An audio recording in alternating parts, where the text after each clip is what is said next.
Hey guys, and welcome back to another video. I've built a highly theoretical design that probably shouldn't work, but it does. So, yeah, let's get well, we already started, but whatever. So basically you have the engine and the very upper stage and the fuel tanks in the lower stage. So when the fuel tank gets fully used, you can just ditch it, and you only need one engine, which saves on mass. Basically, it just, I don't know, I'm not entirely sure. I think you get about at least a 25% increase in delta V, probably more.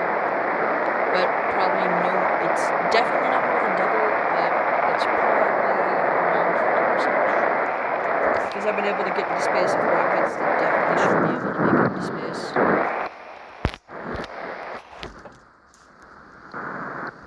Things with like one fuel tank, and not one fuel tank, but that would defeat the purpose of this.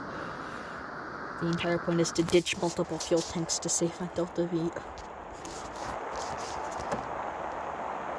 Plus, the more tanks you ditch, the more aerodynamic you get during turns, because your prograde vector is not the same. Okay. Once we get to the upper part of our apoapsis, we continue our burn. 2 circular lines.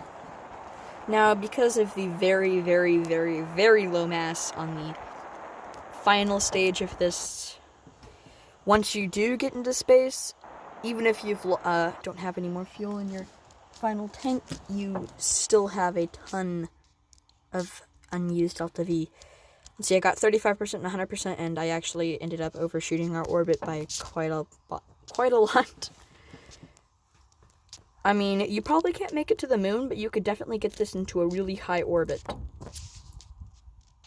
I don't know why you would want to do that. It would permanently strand you in space, but in a craft that doesn't have much life support, and a space station, and it would run out of electricity and food and water and oxygen, and it'd pretty much be a race between all of those to see what would kill the pilot first. Yeah, let's just time warp around a bunch. Did mini orbits. And let's deorbit it. It's lovely to see the clutter of debris around my base. But you see, just that one stage, we've already dropped out of a very, very, very high orbit. High-low orbit. Medium orbit, yeah. Where the high end was 102 kilometers up. Which in real life isn't much. That barely puts you above the Kármán line. But in this game, for some dumb reason, the atmosphere is even shorter than in Kerbin. In KSP. Okay, let's sort of faceplant this. Let's hope not everybody dies like last time.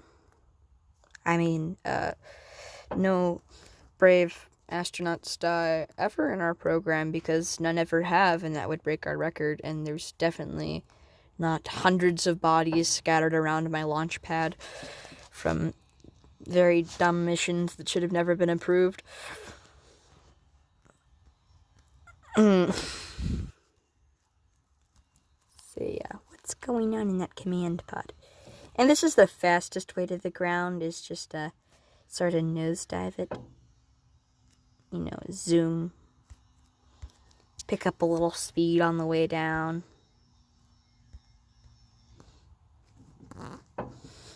And then at about 250 meters or so, you'll deploy your parachute. Way later than you should actually deploy your parachute, but it's where I deploy my parachute. And my death rate's what? 50%? Probably more.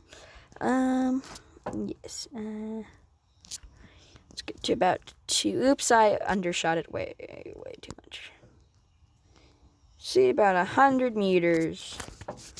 And for those of you who don't know, there's a real quick way to land your spacecraft. Oops. Or not.